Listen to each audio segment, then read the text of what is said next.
Hello students, welcome back to my channel. Class 6 Ray Martin প্রশ্নবিচিত্রা 2024 প্রথম পর্যায়ক্রমিক মূল্যায়ন ইতিহাসে মধ্যশিক্ষা পর্ষদ প্রদত্ত নমুনা প্রশ্নপত্রটি সলভ করব।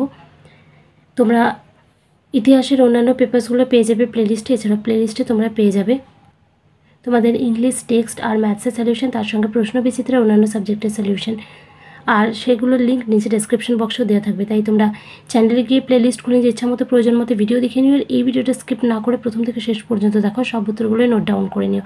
তাই চলে শুরু করি আজকের ভিডিও। ইতিহাসে মধ্যশিক্ষা পর্ষদ প্রদত্ত নমুনা প্রশ্নপত্র 1 নম্বরে বলা হয়েছে ঠিক উত্তরটি বেছে নাও।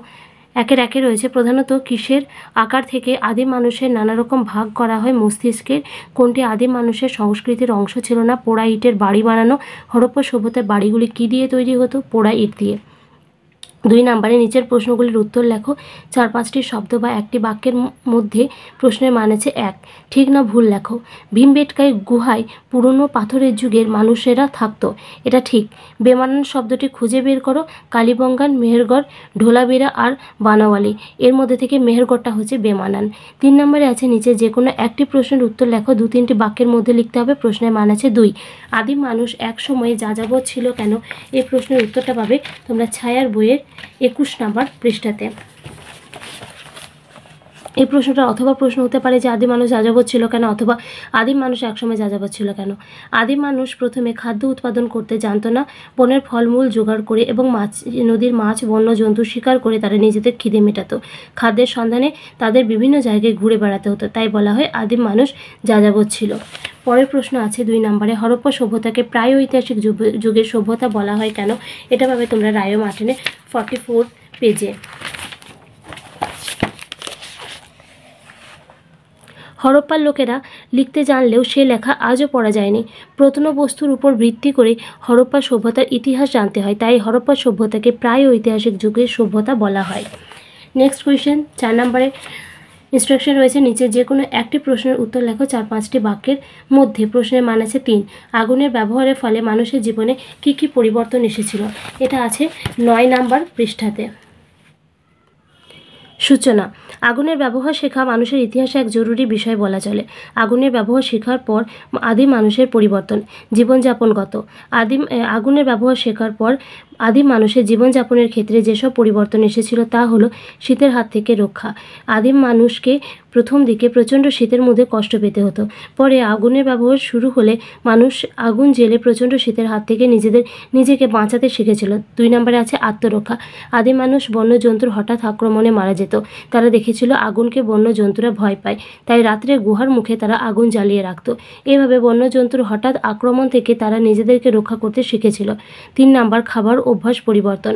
আগুনের ব্যবহার শুরু হলে আদিম মানুষের খাবার অভ্যাসও বদলে যায়।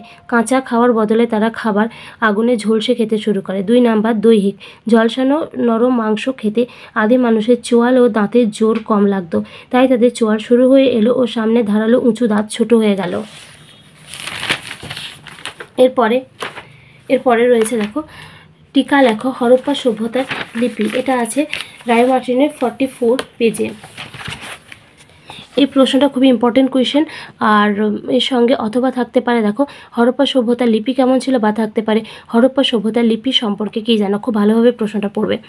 হরপ্পার অধিবাসীরা লিখতে পারতেন। প্রত্নতাত্ত্বিক খনন কার্যের মাধ্যমে তাদের লিপি পাওয়া গেছে। সাংকেতিক পয়েন্ট করবে, হরপ্পা লিপিগুলি ছিল সাংকেতিক। লিপিগুলিতে সর্বমোট 375 থেকে 400টির মতো চিহ্ন আছে। লিপি লেখার নিয়ম। হরপ্পা লিপিগুলি লেখা হতো ডান দিক থেকে বাম দিকে। মাধ্যম, পাত্র, শিলমোহর, তামার ফলক সহ নানা জিনিসের উপর এই হরপ্পা লিপির নমুনা মিলেছে।